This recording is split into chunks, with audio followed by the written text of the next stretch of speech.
first sermon of the new year.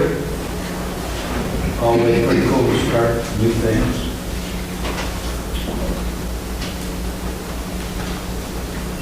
Actually, I'm just wasting time right now because I have these PowerPoints and computers figured out pretty close, and I'm waiting for a pop-up right now that will mess everything up. So when you see me run over there, you'll know that's where I'm going.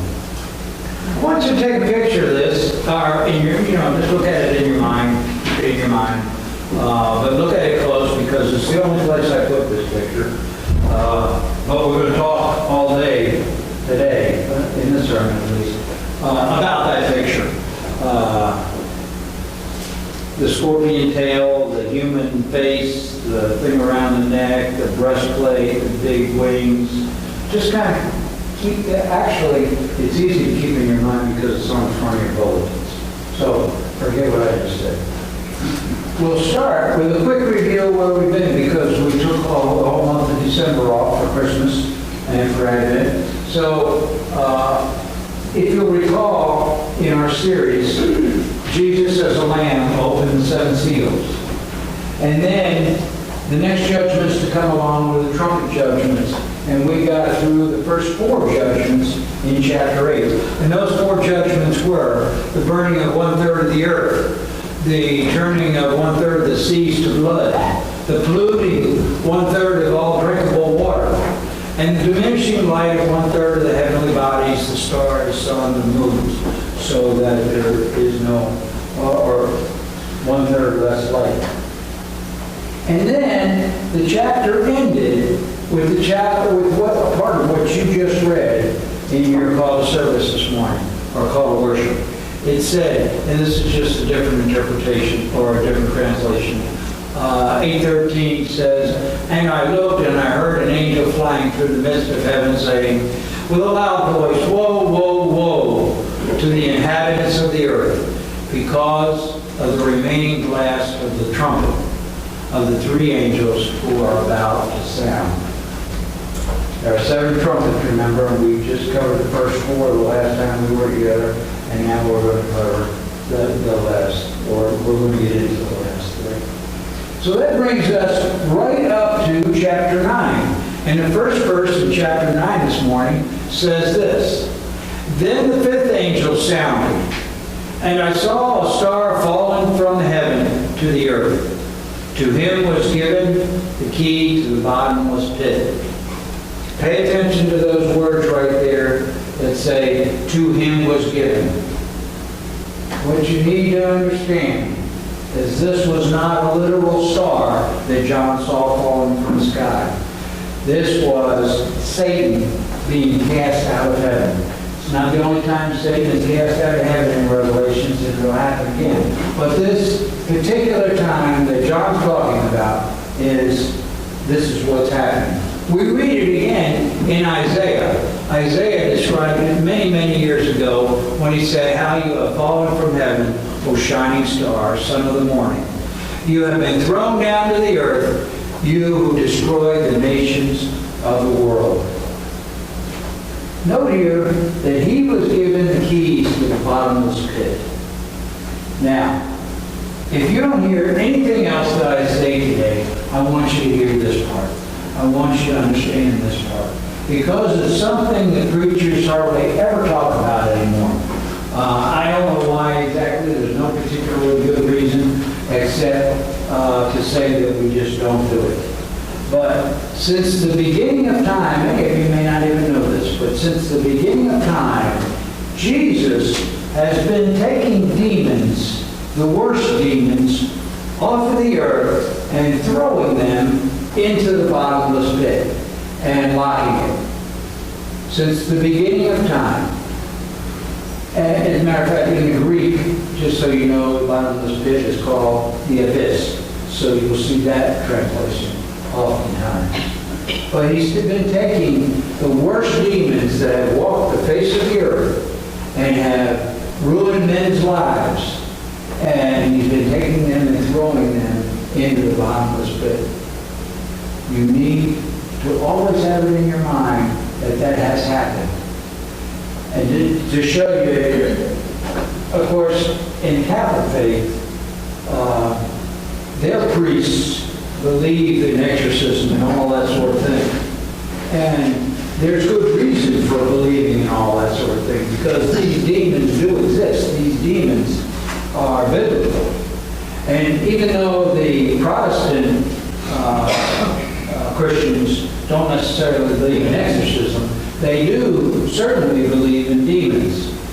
And I made a quote here from two modern-day Protestant theologians, David Jeremiah and C.C. Carlson. They said this: "It is a sobering thought to realize that many of the demons of hell are not free to hurt us in this present age.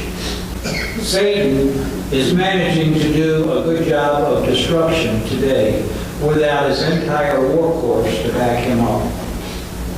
So these demons do exist. God has been taking care of us tremendously by getting these demons out of our lives and throwing them into the abyss. And once you understand that, once you have that concept, once you have that knowledge, once you absorb this, then you read things like Luke and you understand what Jesus is talking about. Luke 8, chapter 8, 30 through 33. Jesus commanded, "What is your name?" "Legion," he replied, for he was filled with many demons. The demons kept begging Jesus not to send them into the bottomless pit. There happened to be a large herd of pigs feeding on the hillside nearby, and the demons begged him to let them enter into the pigs. So Jesus gave them permission. Then the demons came out of the man and entered the pigs, and the entire herd plunged down a steep hillside and into the lake and drowned. Even the demons, these bad demons, would prefer death over going to the bottomless pit, going to the abyss. Okay, now you can go back and take a nap. We'll get that story here. Verse 2. "And he opened the bottomless pit, and smoke arose out of the pit, like the smoke of a great furnace. So the sun and the air were darkened because of the smoke from the pit." Now, I love this rendition of what that might look like. I think probably that is a perfect rendition. I would ask you to consider each and every one of these events in their entirety because they're so important. This single act of Satan opening this pit has caused the same results as a massive, massive volcanic eruption with all the ash and debris and everything, all the pollutants filled the air for miles and miles and miles and miles, to the point where people just absolutely could not take a breath. Verse 3. "Then out of the smoke came locusts upon the earth, and the power was given to them as a scorpion of the earth had power." That first picture that I showed you, the picture on your bulletin this morning, that's a locust. That is a demon-possessed locust that is coming out of the bottomless pit. Verse 4. "They were commanded not to harm the grass of the earth, or any green thing, or any tree, but only those men who do not have the seal of God on their forehead." Remember, back earlier in the book, we studied 144,000 Jewish evangelists that God sent to the earth and how successful they were in evangelizing the world for Jesus. But you'll also remember that they had the mark of God on their forehead. That's the people that God's talking about, or Jesus is talking about here. They are not, these locusts cannot bother those people. But everybody else is free game. Now, two things out of these two verses that I need you to understand. Number one, these are demon-possessed locusts that come out of the bottomless pit. These are demons that the Lord has already thrown into the pit at some time prior. Even though they're being released right now, understand that they are still under God's control. That is so important for you to understand that they are still under God's control.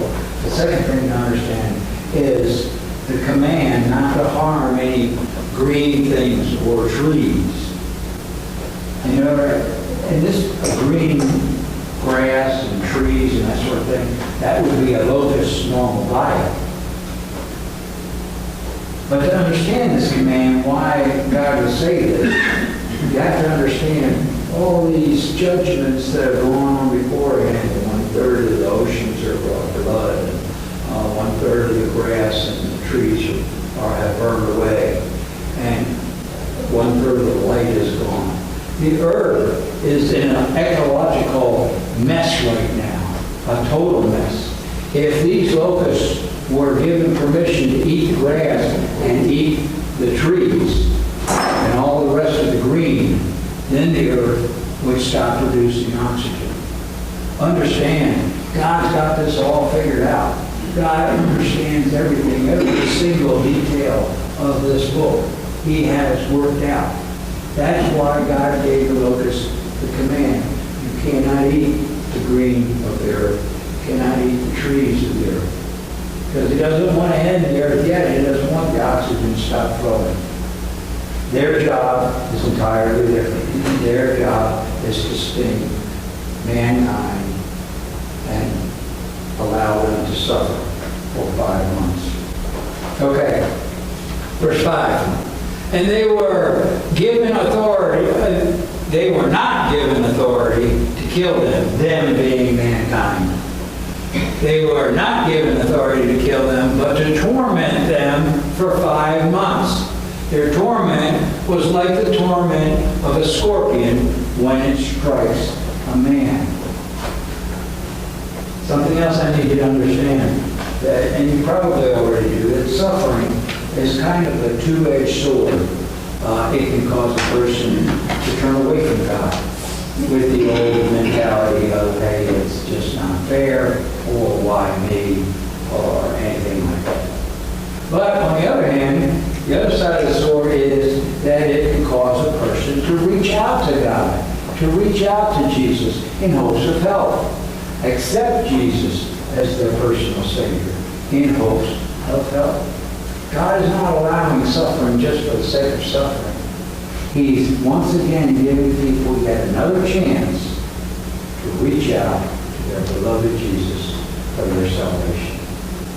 Okay, now John describes these locusts that are pictured on the front of your well, look maybe like the picture on the front of your bulletins. He describes them this way. The shape of the locusts were like horses prepared for battle. On their heads were crowns of something like gold, and their faces were like faces of men. They had hair like women's hair, and their teeth were like lions' teeth. And they had breastplates like breastplates of iron. And the sound of their wings was like the sound of chariots with many horses running into battle. They had tails like scorpions, and there were stings in their tails. Their power was to hurt men for 5 months. Now I want to show you that exact same scripture, those 3 verses, with my modifications a little bit.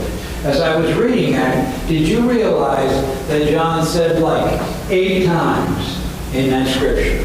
Like horses, like gold, like faces of men, like lions' teeth, like breastplates, like the sound of chariots, like scorpions. John's trying to describe these things as best he can.